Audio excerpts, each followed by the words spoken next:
Je ne suis pas accroché à un mandat, je suis accroché à des réformes. Je veux parler de la réforme constitutionnelle par exemple. Je veux parler de la réforme du secteur de l'énergie, de la digitalisation de l'administration publique. Aujourd'hui, nous sommes dans une crise.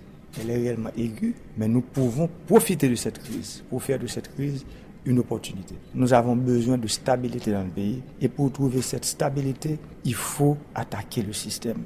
Vous parlez du système. Lors de votre dernière conférence de presse, vous avez évoqué plusieurs contrats abusifs selon vous. Parmi ces contrats, l'un avait été signé, celui pour la rénovation de l'aéroport, par l'ancienne administration, celle de monsieur Michel Martelly. Est-ce qu'aujourd'hui, parmi les gardiens du système ou ce système que vous dénoncez, vous mettez le parti PHTK, qui était celui de Michel Martelly et qui est celui sur lequel vous avez été élu? Ce contrat que vous avez parlé, oui, ce contrat a été signé sous l'administration du président Martelly. Mais je dois vous dire que la mise en place des garanties ont été faites lors de la transition. Mon équipe et moi, nous avons constaté que ce contrat ne respecte pas les intérêts de l'État et c'est pour ça que nous avons pris cette décision pour le peuple. Qui sont ces héritiers du système? Qui sont ces gardiens du système? Quel est ce système? C'est une excellente question. Alors, pour ne pas antagoniser le pays, je ne veux pas citer de nom, ni de nom d'institution, ni de nom de personne, parce qu'en fait, nous sommes dans un pays divisé, déchiré, et nous avons besoin, en fait, de mettre les gens ensemble aujourd'hui. Aujourd'hui, avec un pays en crise, lock, donc c'est l'expression depuis presque 6 semaines, les hôtels ferment leurs portes, des entreprises ont aussi congédié beaucoup de leurs salariés. Le constat aujourd'hui est alarmant sur le plan économique. C'est un pays à la dérive, Haïti. C'est vrai, il y a un problème, il y a un ras-le-bol, les gens sont exaspérés, il y a des entreprises qui ferment leurs portes, il y a des entreprises qui sont en train de réduire leur personnel. Mais comment profiter de cette crise pour faire de cette crise une opportunité? Nous sommes à ce carrefour-là. Ça demande beaucoup de dépassement de soi, ça demande beaucoup de sagesse et ça demande beaucoup de sérénité aussi au niveau des acteurs. L'économie haïtienne dévisse depuis plus de 2 ans. L'inflation a dépassé les 20%. La gourde a perdu un tiers de sa valeur en moins d'1 année. Est-ce qu'il y a des erreurs politiques que vous identifiez? L'économie suit le politique. Nous avons mis sur pied un projet et nous avons travaillé avec les partenaires techniques et financiers. S'il y a en fait une erreur, à ce niveau, je dois dire que je le reconnais parce qu'on a pris un petit temps en plus. Ça nous a pris 2 ans. Et après 2 ans, et malheureusement, nous n'avons pas eu de gouvernement. La Chambre des députés a censuré le gouvernement. Les députés qui sont de votre majorité parlementaire. Il n'y a pas eu de gouvernement, ce n'est pas la faute de l'opposition, c'est votre majorité qui a voté contre. Le Parlement, c'est un Parlement autonome. Cette majorité ne veut pas dire que le président impose. Moi, je m'attendais à ce que je lance ce programme à partir du début du mois d'avril. La colère populaire qui s'exprime est liée aussi à l'insécurité. Il y a eu, non loin d'ici, le massacre dans le quartier de La Saline. Vous êtes resté silencieux. Les officiels qui, selon l'ONU, ont été impliqués dans ces meurtres de civils ont été remplacés très tardivement. Est-ce que vous regrettez ce silence de votre part et est-ce que vous regrettez ce temps qu'il a fallu pour que des officiels soient remplacés? Je ne pouvais pas agir sans recevoir une correspondance de la part du juge d'instruction me disant que je dois mettre ces fonctionnaires à la disposition de la justice. Je l'ai fait tardivement, c'est parce que je vois beaucoup de gens parlent de ce dossier. J'ai dit, bon, j'ai pris la décision de les remplacer. Et votre silence sur les victimes et les proches des victimes de La Saline? Je n'ai pas de silence sur les victimes de La Saline. J'ai présenté en maintes fois mes sympathies à ces victimes et à tous ceux qui ont de près ou de loin connu des moments pareils. Quand un dossier est entre les mains de la justice, tout le monde doit se taire.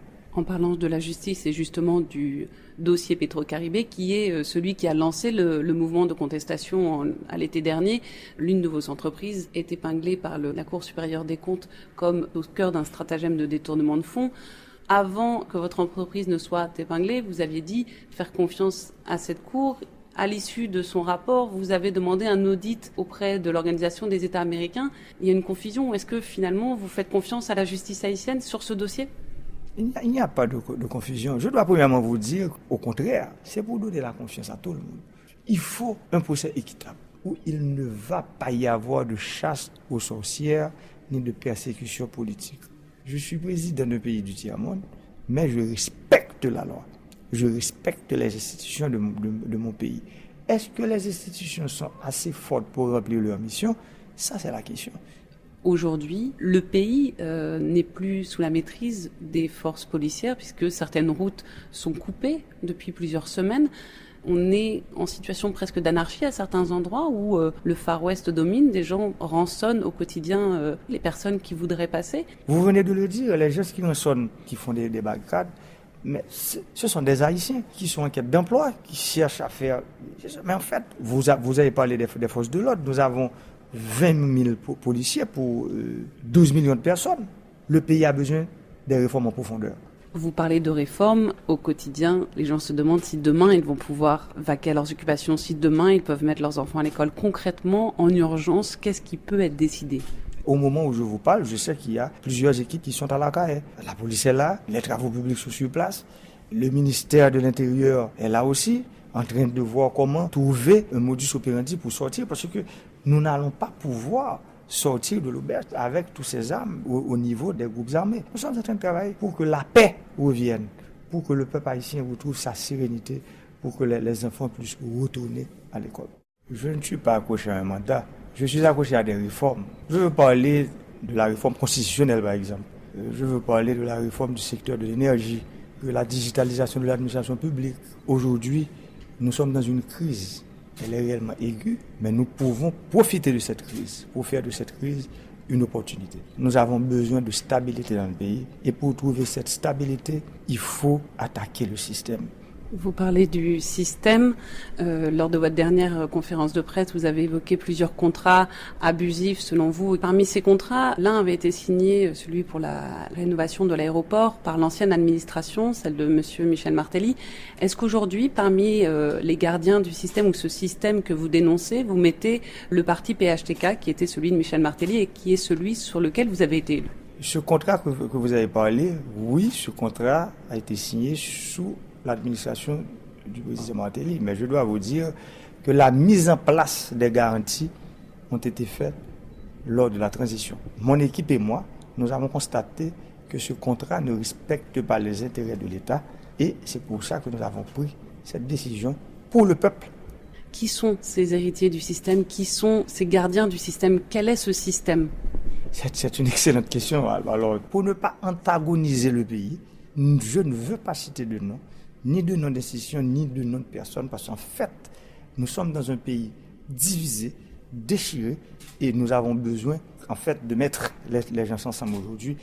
Aujourd'hui, avec un pays en crise, lock, donc c'est l'expression depuis presque 6 semaines, les hôtels ferment leurs portes, des entreprises ont aussi congédié beaucoup de leurs salariés. Le constat aujourd'hui est alarmant sur le plan économique. C'est un pays à la dérive, Haïti. C'est vrai, il y a un problème, il y a un ras-le-bol, les gens sont exaspérés, il y a des entreprises qui ferment leurs portes, il y a des entreprises qui sont en train de réduire leur personnel. Mais comment profiter de cette crise pour faire de cette crise une opportunité? Nous sommes à ce carrefour-là. Ça demande beaucoup de dépassement de soi, ça demande beaucoup de sagesse et ça demande beaucoup de sérénité aussi au niveau des acteurs. L'économie haïtienne dévisse depuis plus de 2 ans. L'inflation a dépassé les 20%. La gourde a perdu un tiers de sa valeur en moins d'1 année.